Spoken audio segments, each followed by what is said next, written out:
Hello, everybody. I don't know if that music was playing or not. I think I was muted on the music I was playing. Maybe not. Come on up, come on up.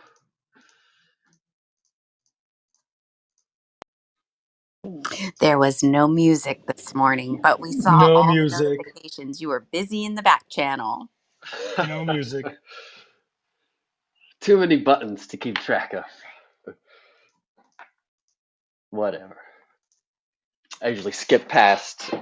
Now that I'm putting them on Spotify, I cut off any beginning part before my intro or whatever, so it doesn't matter all that much. And I haven't noticed, I did upload ones to Spotify, Apple, blah, blah, blah, that have actual, like, licensed other people's property on it, and I haven't gotten any, like, warnings or anything. Sometimes they don't tell you, though. They just kind of, like, mute it out in the episode or something and don't tell you, but anyway.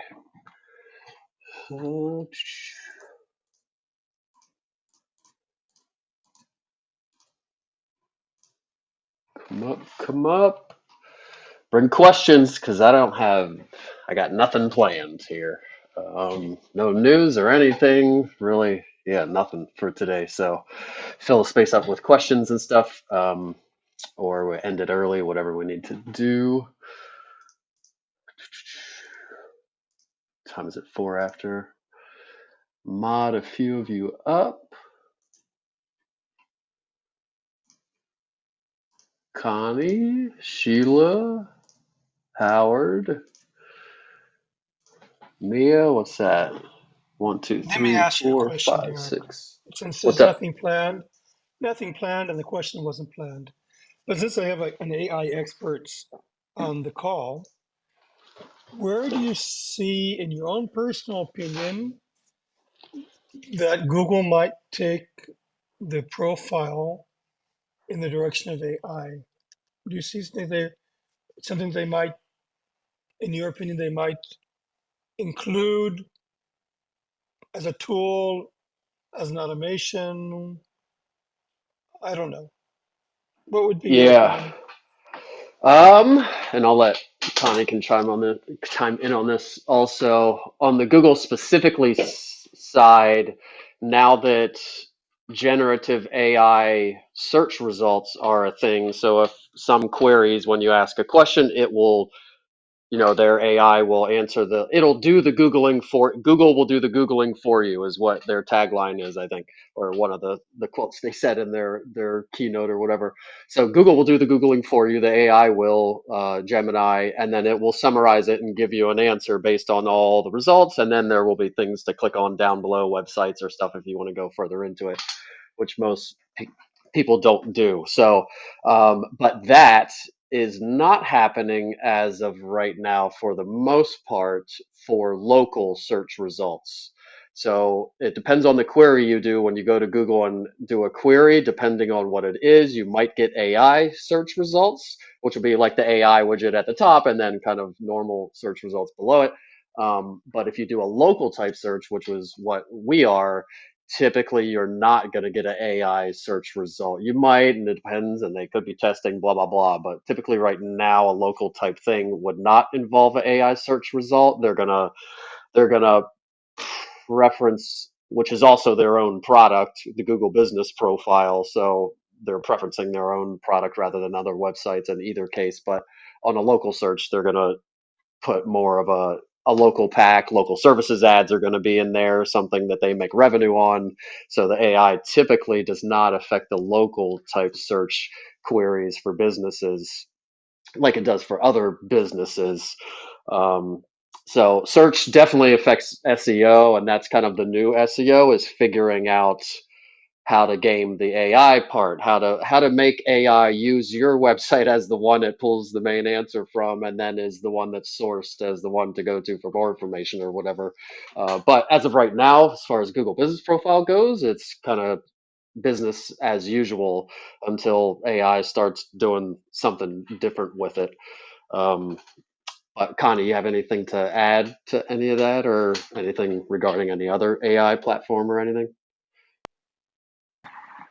Yeah, I think I agree with you So, first of all, I'd say with Google, my guess is in the next 6 to 12 months, Google is just going to explode with a whole bunch of stuff. They've been like slow to release stuff. They've been a little bit behind. Well, they've been really behind um, OpenAI, and OpenAI has been trying to steal their limelight for a while. But I feel like now Google just has a whole bunch of stuff that they're introducing. So I think from a Google My Business profile standpoint, number one, it's gonna there where the automation and AI is really going to start to affect things from our standpoint is with the reviews. So I think Google's going to introduce some things that are going to help with the reviews. So whether that's, you know, um, creating bots where we can um, automate responses and things like that for anybody who does a review, or even an AI to help us get reviews.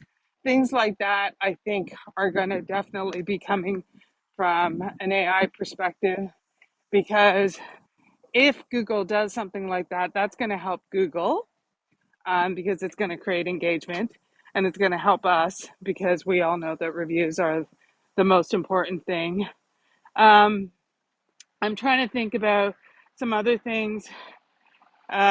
I think the other big thing that they're probably going to do that might affect uh, us is the um, way that AI is detected, whether it be on, our websites and things like that, things that drive traffic. I think it's going to be good and bad for us. So I think a lot of these places that have fake reviews and things like that, AI is going to definitely be able to manage that better.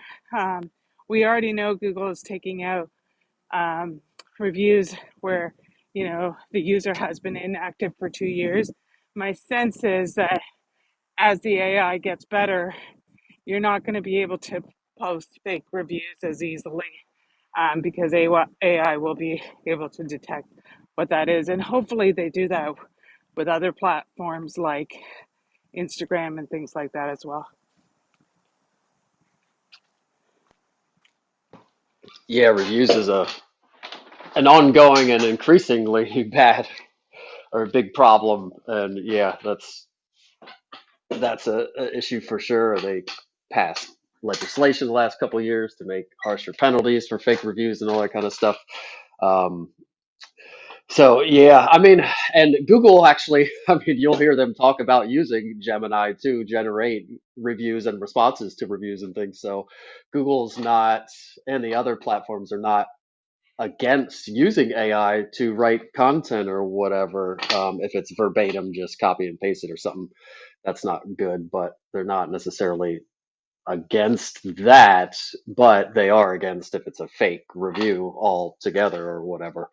Um, yeah, review management is an ongoing thing, and the fraudsters know also that more reviews gets business. So all you got to do is really have a bot or a room full of people creating email addresses and doing giving good reviews, fake good reviews, and giving fake bad reviews. Also, a new fraud thing actually, and this doesn't have to do with AI, but I just heard this the other day, is that, and you've been able to do this forever, but I guess an increasing use of it to hurt competitor businesses, where a consumer, you can go to any business profile, click the profile or a suggest change to this business button, and you can make a change to the location or where the exact like suite door is located, or the phone number, or the hours, or really almost anything on there. And if that business owner isn't in their dashboard and doesn't see that change and doesn't fix it or whatever, Google will generally just accept that change and make that what it is. And then they have now moved your business or whatever. So there's been an increase in bad actors, bad managers of Google business profiles, doing stuff on competitors' site, mainly moving their location because it's all based on proximity to the business, so they'll go in there and suggest change, and they're actually located over here, or they maybe change the phone number or something that would affect that business greatly. But location is the one that I heard mentioned. Uh, so that's been increasing, but I don't know that you just got to be watching your dashboard, because you would see it if you were in your dashboard often enough and paying attention. But any other comments or questions on AI stuff? Any questions for Connie? Connie's up here, not always in here. Got the AI person here if anybody has any questions about that. Hey, Derek, I just asked ChatGPT, and this is what ChatGPT said. Enhanced AI overviews. Google's new generative AI capabilities, powered by their custom Gemini model, allow for more complex and multi-step reasoning in search queries. This means when users search for businesses, AI can provide detailed overviews directly in the search results. For businesses, this could mean that critical information from their profiles is more prominently displayed and potentially leading to increased engagement without the user needing to click through to their actual website. So Yep.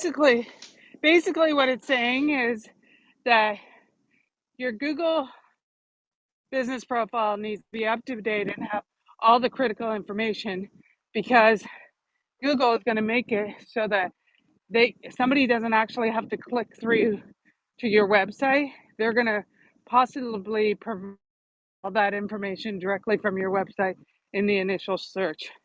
And if you look at something like Arc Search, which I've talked about a lot, that's what they do. They don't just give you a place to go, they give you a summary of everything and everything else. So just wanted to add that. Yeah, I like, and an example of, like, I think what you were getting at is kind of like long tail. They're getting it's the AI is better at solving long tail queries. So if you wanted, tell me a vegetarian restaurant in Denver, Colorado that has fish on the menu and some other detail, and also has gluten free, blah blah blah, something like some kind of more detailed things, and the price between $10 and $12 or something, some long tail query, kind of more specific. And then the AI, rather than just giving you a bunch of businesses, here's all the Google business profiles that are close to you that serve food and say vegetarian category or whatever, it will actually scan the Google business profile, scan the reviews, scan the websites attached to the Google business profile, scan all the stuff, maybe other stuff around. Maybe it's even looking at your activity and kind of things on the back end that you have visited before, blah, blah, blah, and aggregating all that stuff together to then hopefully tell you, like, Johnny's Pizza has what you're looking for, and then this place is the next closest search, and they both have this, and yada yada, and then probably have some Google business profile results in there from there, and website stuff. But that would probably be an example of kind of how AI is, again, doing the Googling for Google is doing the Googling for you, which, again, it's good. It's not bad for Google business profiles. It's fine for that, because they're going to favor their own products, Google business profile being one of their own products. But if you're a blogger or a website, you make revenue off of traffic and people going to your website to answer a query. It's not good. For YouTube, it's pretty good, because if it uses a YouTube video to reference, usually, and a lot of queries increasingly now have YouTube results, and they'll bring in videos from other platforms as well, TikTok, Instagram, whatever. But obviously, they're going to preference their own platform again, YouTube. So it's pretty good for YouTube, probably also at this point.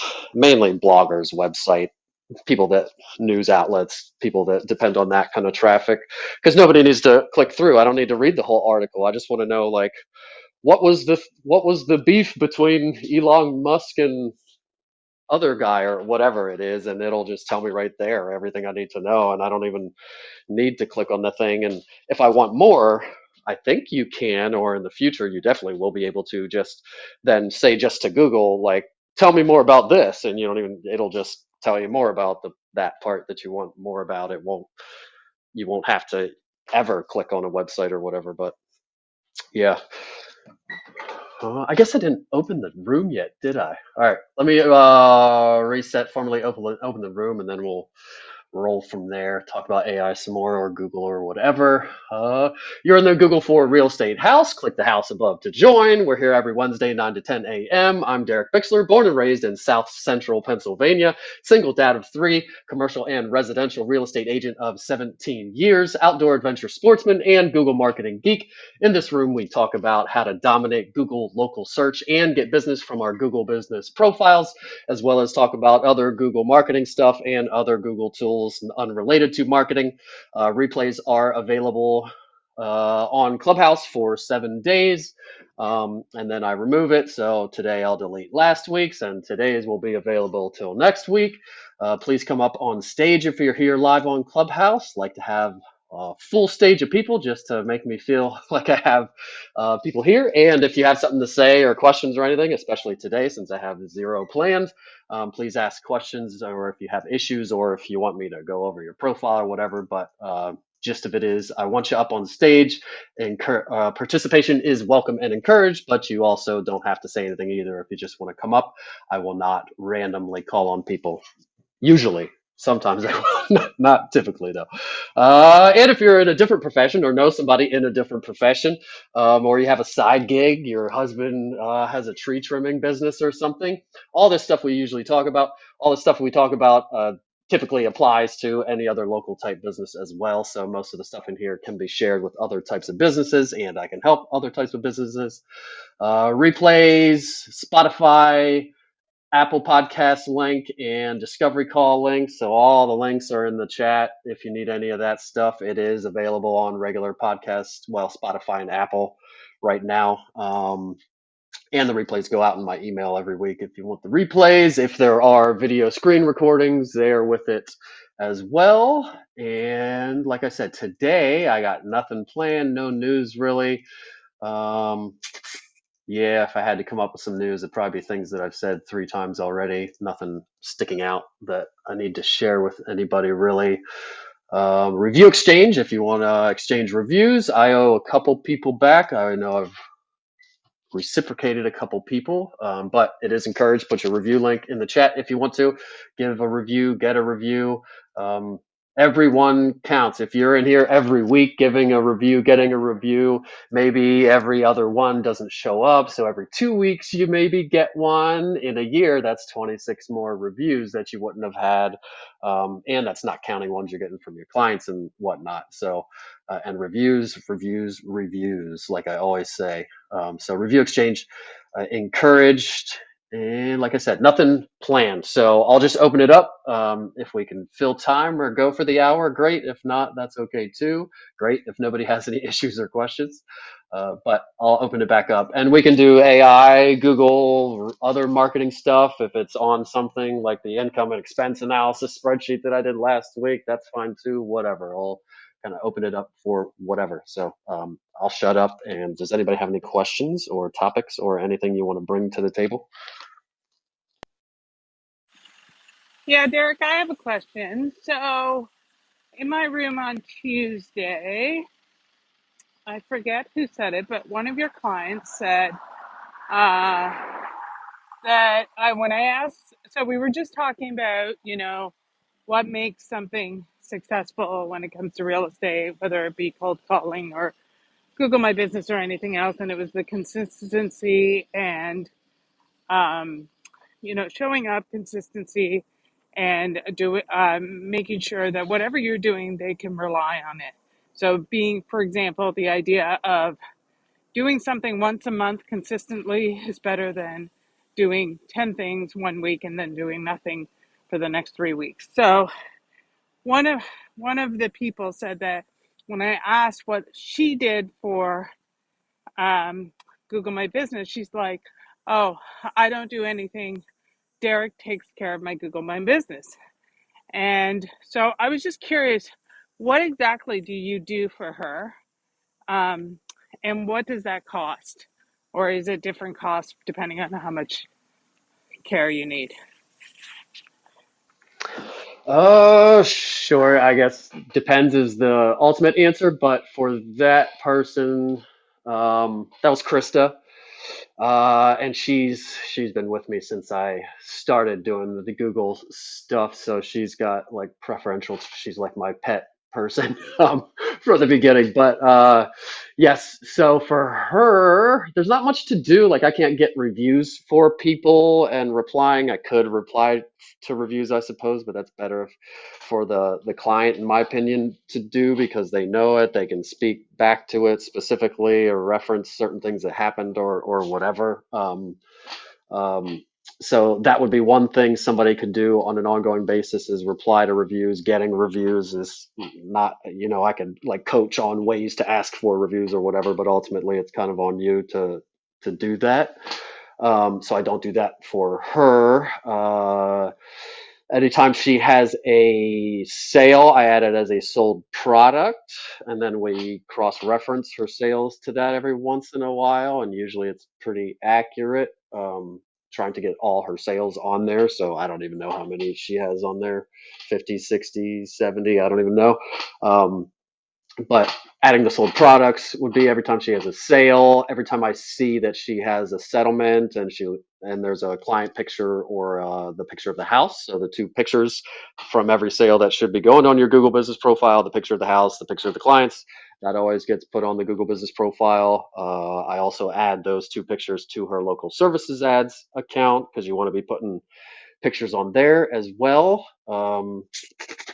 Also going into anytime there's a change or a little nuance or whatever, or in my templates, I'm changing it, I'll update hers or check it out. I'm making sure that I'm poking around in her profile settings and things every once in a while. That also is a good sign to Google that you're, every once in a while, not every year, once a year, you're clicking on the edit profile button and looking at your settings. It's, at least once every couple months or something. So even just checking your services, and a lot of times there'll be suggestions in your services, and it's saying, hey, we think you also do this, and you need to click okay, yes, I do that, or no, edit, and I want to delete that one or change it or whatever. So all these little signals to Google that your business, you're in your dashboard, this business is current and accurate. All the information that we're giving to the public about this business should be accurate. This person is clearly managing their profile. Adding the photos is a big thing. You want to stay on that. More photos is better.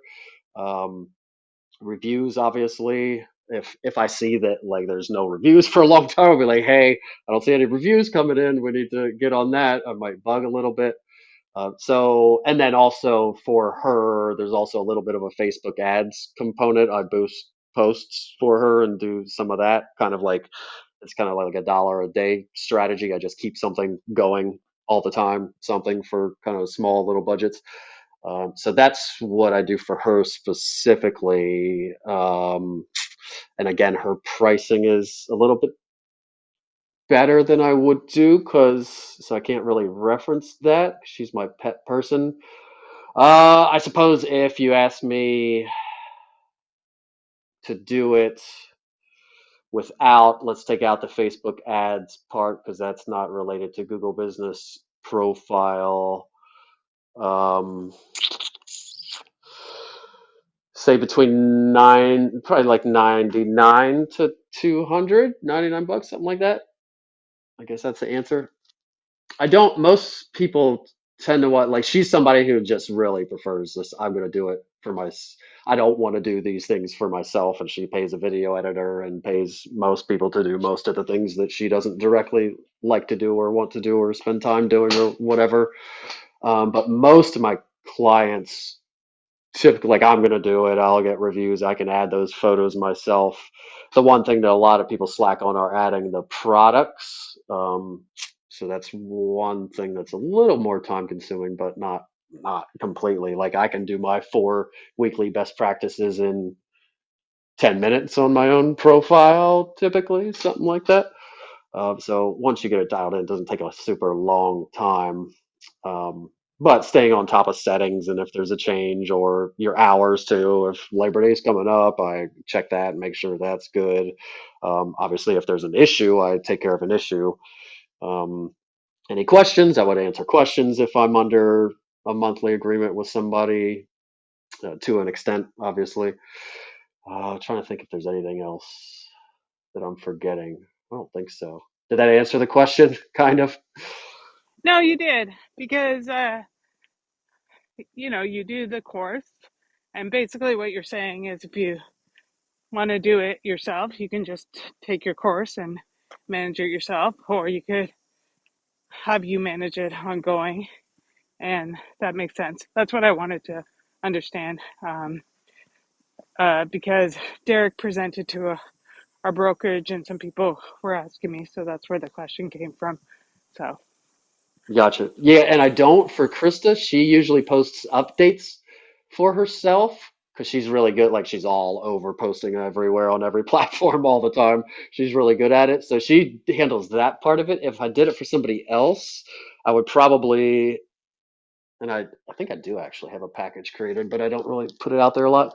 Um, I would include posting updates for them too via the testimonial posts that I do on my own profile and that are a no-brainer to do. They help convert and they're easy to do. So if I did an ongoing, a monthly management package, it would probably include posting updates as well. Derek, good morning. I have a question. If Connie's question is I'm answered, good. you're I'm good. good. Thanks, Margola. Okay. So Derek, how are you? Good. Everything Good, good? you? So Yep. my question, Derek, is um specifically for asking for reviews. When often would you recommend to follow up with asking? It's like a little two-part question. It's A, do you recommend to ask before the closing? And B, if you how many times and how frequently and what time space should one ask for review? And I'm gonna just explain that I was grappling with this issue, and I don't like to. And maybe I'm wrong.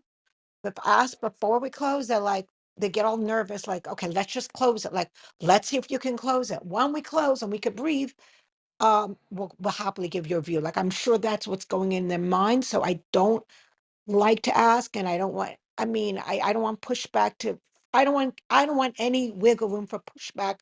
Well, let's make sure it closes.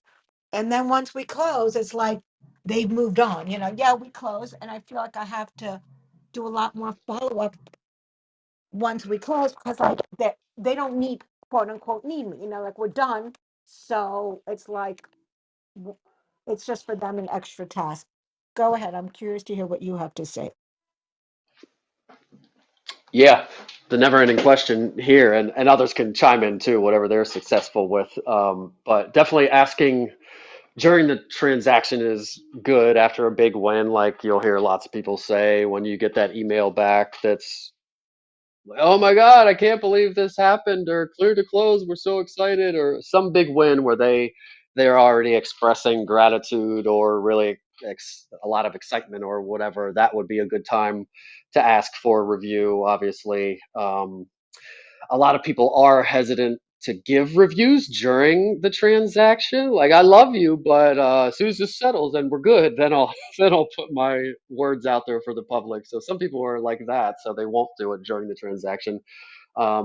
Another thing during the transaction that actually yesterday on a call with a client, it came to me kind of. We were talking about how you can have your now you can say with confidence, Google me, and you can also say in your listing packages or your listing services that I also put your open houses on Google to get you extra exposure. Blah blah blah. It doesn't really, but what do they know?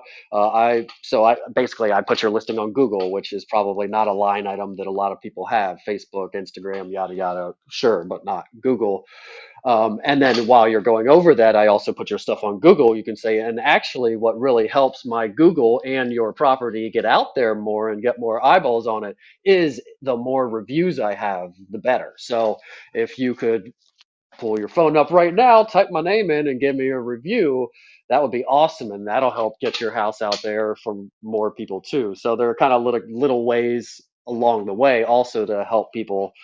Uh, do it for you. If it's a buyer, at the buyer walkthrough for sure is a great way. And this is the best holy grail thing is if you get somebody to on the buyer walkthrough, or it could be a seller at the house too, but buyer walkthrough, you walk out the door about to leave, you say, hey, could you do me a favor quick, pull out your phone, um, go to Google Maps, type my name in there, leave a review, take a photo, and you could take the photo for them with their phone, like in app with the Google Maps app while you're giving the review. You just click to like take it in app, take a picture of them in front of the house, and then they leave that review.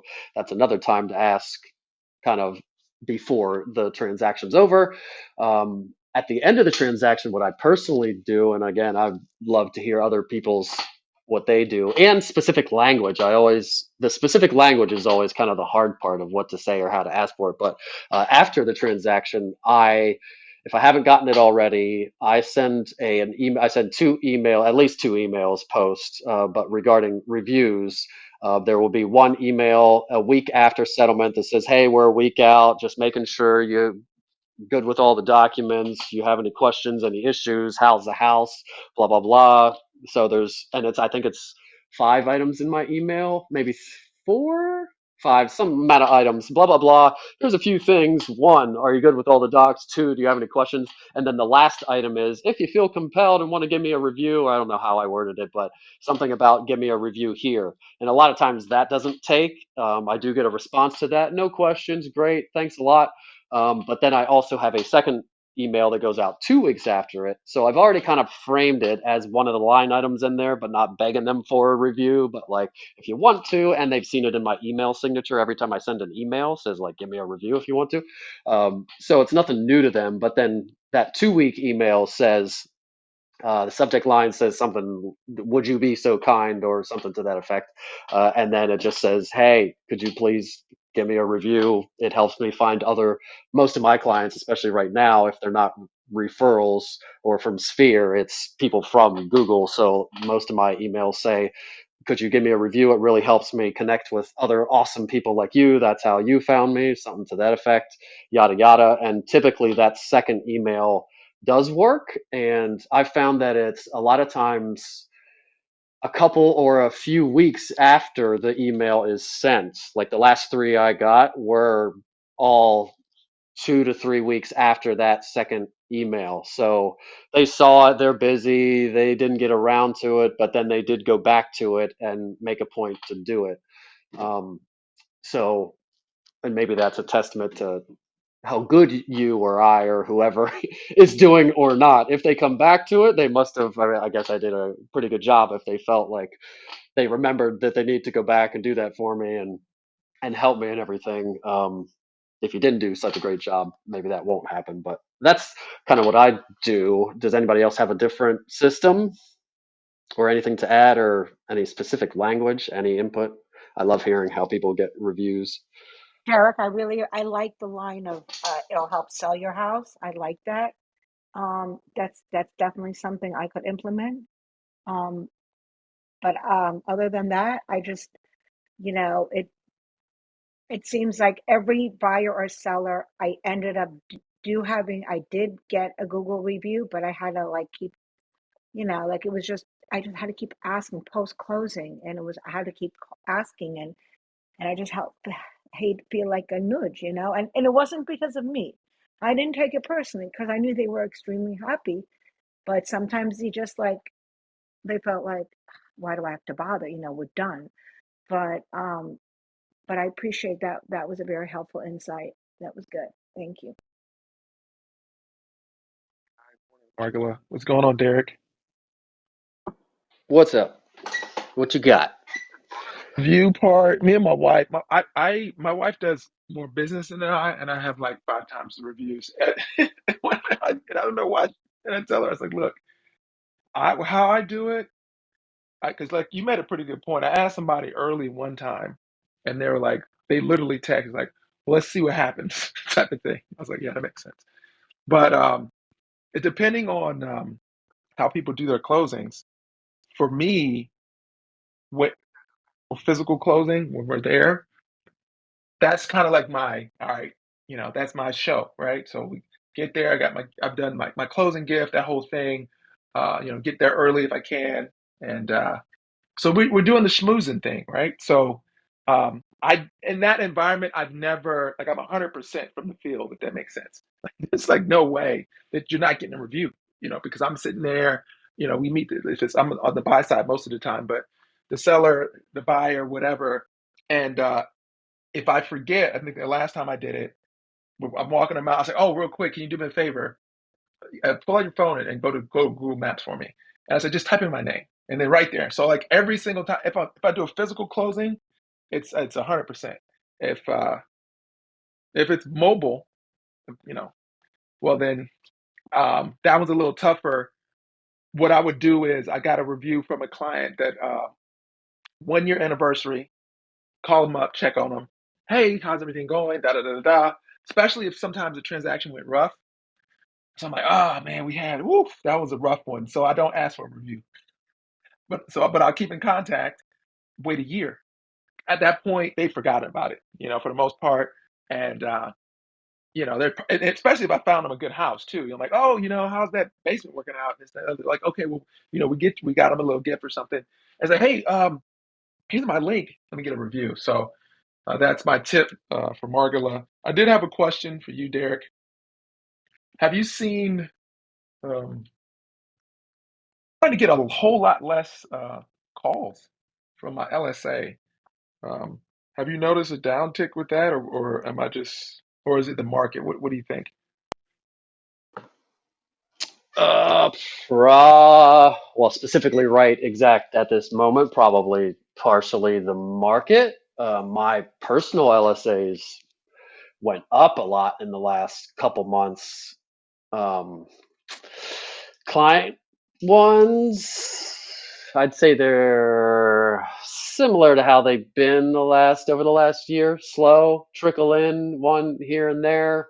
Um, One client who just had theirs off for a while just because they had enough business or they didn't want to feel whatever. They just wanted to turn them off for a little bit. They just turned them on and they immediately started back up. I saw there's like one every couple days. There was like two in the first day or so. So I'd say they've been about average, but it is right now it is down with the market in general, just search traffic for realtors. So that could be part of it. Sometimes if you haven't been in your dashboard, just jimmying with the dashboard, changing a toggle or two, changing the budget up or down a little bit, adding some photos, just kind of jogging the system might get you to the top. Uh, Typically, they're rotating people. So when you have your day in the sunshine, you're up at the top two or three that Google shows before having to click to see more. You want to make sure you're capitalizing on that. Your headshot is the bomb. I'm guessing all your stuff is good, but and if you're getting calls before, then the headshot's probably not the issue. But just kind of check all the stuff, maybe refresh some stuff, do what you can with the adding some photos, and maybe with the toggle switches you could like turn off foreclosures or like all those switches that say what you kind of business you want. Typically I leave most of them on, but maybe turn a couple in. I First time buyer maybe and foreclosures would be the ones I would turn off. Other turn on and off. Just kind of mess around in the dashboard a little bit. I'm guessing you kind of do that already maybe too. Budget I said you could up or down the budget. If the budget is so there was a time where everybody was well first when it started we could do low budget. You could do the introductory budget lowest like $50 a week and it wouldn't even spend that and you would get deals from that. Then that time ended and everybody was just maxing budgets like crazy amounts that I never intend on spending 30,000, a million, whatever. Now it is you need to be at a budget that is somewhat reasonable. You still want to be higher. The days of having like a 50, $100 a week budget, and again, it usually doesn't spend whatever you put your budget at, but the days of having a low budget and getting something out of it are over. So you need to have a little bit higher budget, but not those crazy budgets. So if you have one of those crazy budgets at like 50,000 or 34 million, like Ylopo used to set accounts to, you need to be more reasonable because now there's data showing that having something nutso, Google, the AI, it recognizes that you're kind of trying to game the system, and that's never going to happen or whatever. So it kind of works against you. So if your budget is that of like a 10 grand a week or 50, some crazy amount, I would back it down to maybe 1,000 a week. I think right now 1,000 is my default for every account. And again, for anybody listening that doesn't run local services ads, it only charges you when you get a call or a message. So only when you get a lead. Average cost right now is 40 to 80, somewhere in there. Could be a little lower or higher, but that's typically what I'm seeing. Mine lately have been in the 40 range. Um, but it will not spend that whole budget. So if you set the budget to 1,000 a week, which would be 4,000 a month, and you're like, I don't care how many calls I get, I don't want to spend 4,000 a month on this. You're not ever going to spend that. You're going to get maybe a couple, maybe one, two calls a week or something, or a few calls in that month, and it'll be $40, $50 per call. So you'll end up spending 100, 200, 300, a few hundred or something. And if you're in some crazy market where there's tons of calls coming in and they can give you that many leads to spend that much money, then you'll see it happening as it happens, and you could turn it off. If you hit $500 in leads, you could turn it off till the next month and then start over or whatever. But yeah, I would just check everything in the dashboard, Jimmy with some stuff, change some stuff up, kind of refresh it, make Google know that you're in your dashboard and everything's current and good. Mess with the budget specifically. I would Automated definitely or mess with the budget. What? automated or manual? Because I'm looking at it now. I'm like I don't even know what manual bidding is. Which I think you told me to put it on automated, right? Yes, I would. I see better results with automated. You'll see some people out there saying that the manual bidding is better. Basically, what the manual bidding is, if you know leads are typically 40, $50, whatever. Let's say every lead I get is my average per lead cost is $60. So I know in my market, a lead from Google costs roughly $60. So you could go into manual bidding and say, well, I'm willing to pay $100 for every lead. So shouldn't that give me every lead? Shouldn't you be putting me at the top every time, you would think? Or I'll pay a $500 a lead. Just give me all the leads. That's what manual bidding would be for. And you would think that would kind of get you more leads. Why wouldn't it? I'm telling you right now, I'm willing to spend 4 times as much as a lead is worth.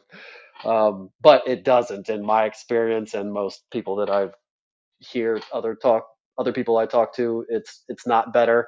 Um, so yes, I would leave it on automated. Having said that, it's still worth testing. If it's stalled, if you maybe do some of the other things I said and it's still doing nothing, you could then try that. Try switching to manual bidding, and again, don't put the per lead cost to something crazy. Do it, more than you think the average lead had been costing, but not some, I'll pay $10,000 per lead or something. That'll kind of work against you, I think. So it's worth testing. I think the automatic's still better, but testing it would be worth it. And if it doesn't work, just put it back, and maybe just the act of changing it and then putting it back jogs something that kind of gets you something happening. And then it could also just be competitor. 5 other people caught on to it and turned them on and are doing all the right things also, and now it's just harder to get leads. But yeah, all you can do is kind of do the things and then see what happens. It's not like regular Google ads, like for people that don't know, it's not like regular Google ads where there are headlines and landing pages and all kinds of, like, the blue lettering with the headline, and then the words in a search ad with that you have to come up with body copy and opt-in forms, and then drip campaigns and all these things that are hard about regular Google search ads. The local services ads are just your face is at the top. They pick a face they like, click on it, and call you. And if you don't answer, then they call the next person. It's pretty simple, not a lot to optimize in there other than upping a budget, adding more photos in your photos section, which is similar to the Google business profile section. But yeah, it's worth a try. Try the manual and then just switch it back, Jimmy, with all the stuff, like I said. Any other questions about local services ads or anything else? Hey, Or, Derek, this is yeah. Lisa, Orlando.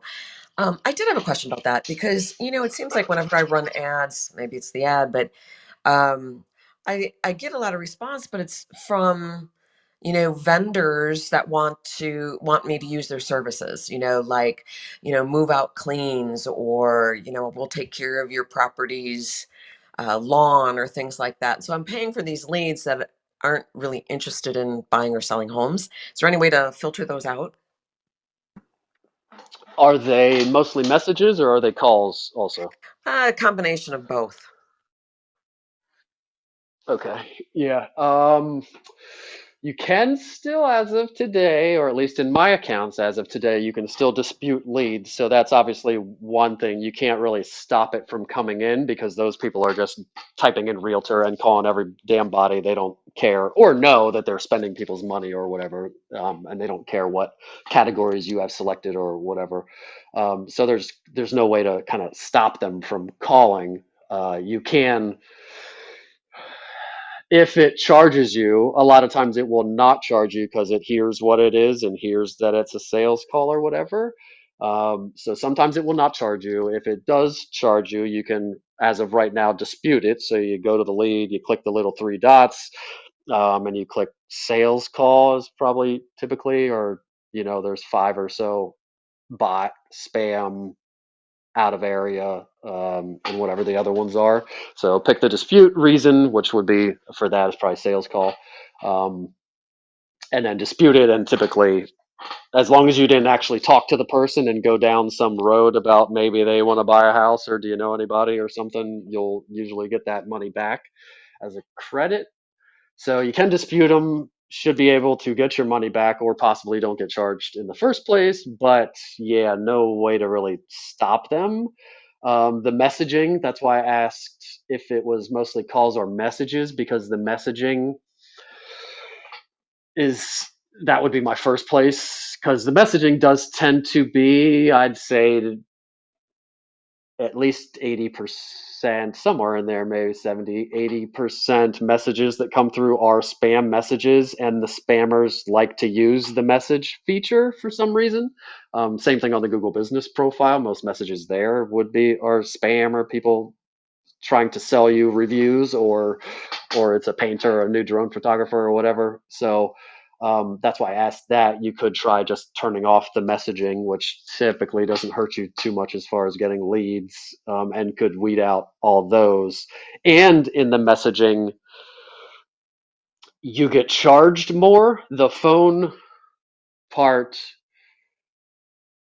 AI is better at not charging you. The messaging part, because the person, when they message you, have to select whether it's I'm a seller or a buyer agent, like all those categories you select in there, foreclosures, buyer agent, first time agent, yada, yada. When they message you, they typically click whatever it's about, whichever category you serve that it's about, and then they type something, and typically what they type talks about buying, selling a house or real estate enough that that AI usually charges you a lot of the times. So the messaging, you could try just turning that off, and if you're not getting any real leads out of the messaging part really anyway, that would at least weed out any spam messages you would get. um, and a OneNote, if you haven't been in your dashboard, maybe you've already seen it. In that same section where you turn on and off your messaging, there is a new button, not that new, but kind of new, that says branded search. I would also turn that off if you have that on.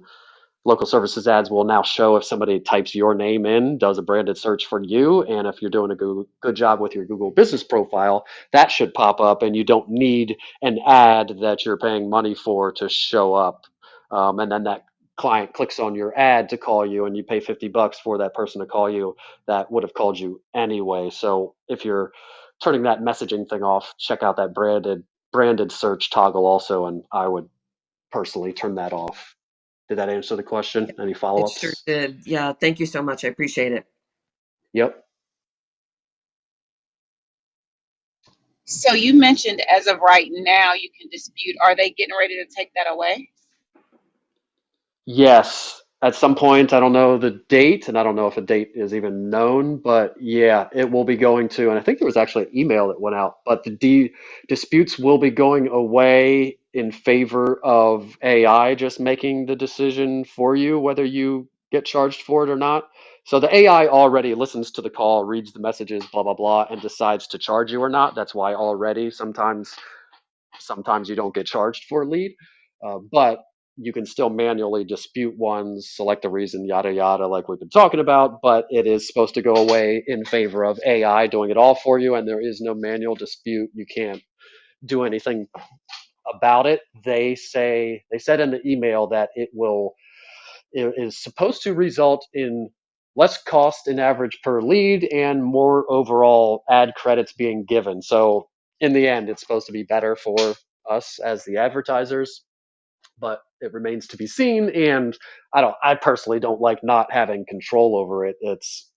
I like being able to dispute it, and if they're wrong, it sounds like if they're wrong, you really won't be able to do anything about it. They still have a help system and everything, but if it goes the way of the Google Business Profile help system, it will not be much help at all. Right now, the local services ads help system has been awesome, but they're not going to keep people on staff once the AI gets better, and it'll go the way. Right now, they pay tons of people to actually man phones and whatnot, actual human beings, but that won't happen forever. Everything else with Google and Facebook and all the platforms, really, you can't call them and talk to somebody unless you're $1 million a week advertiser, or maybe you pay for Meta Verified, and maybe they have people for that. But yeah, anything else? Anybody?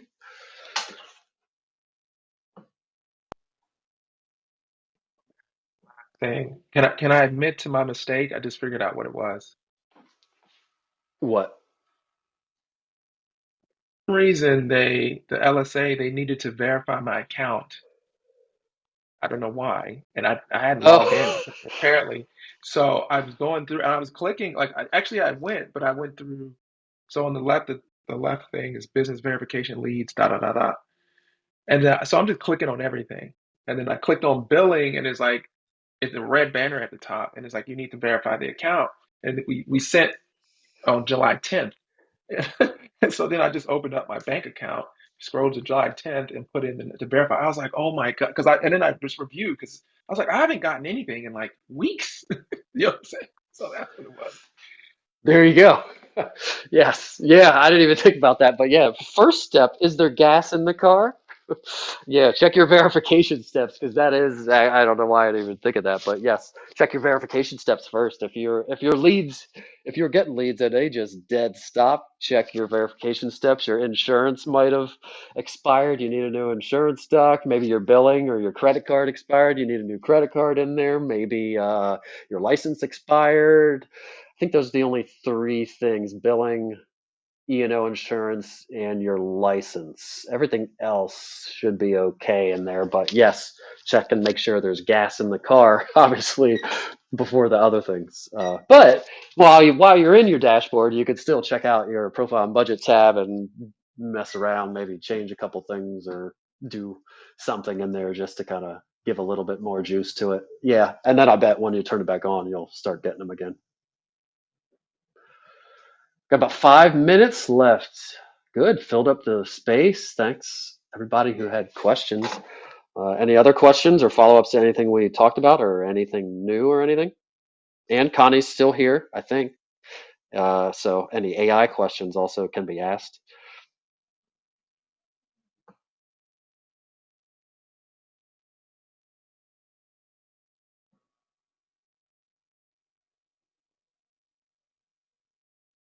Sweet. All right.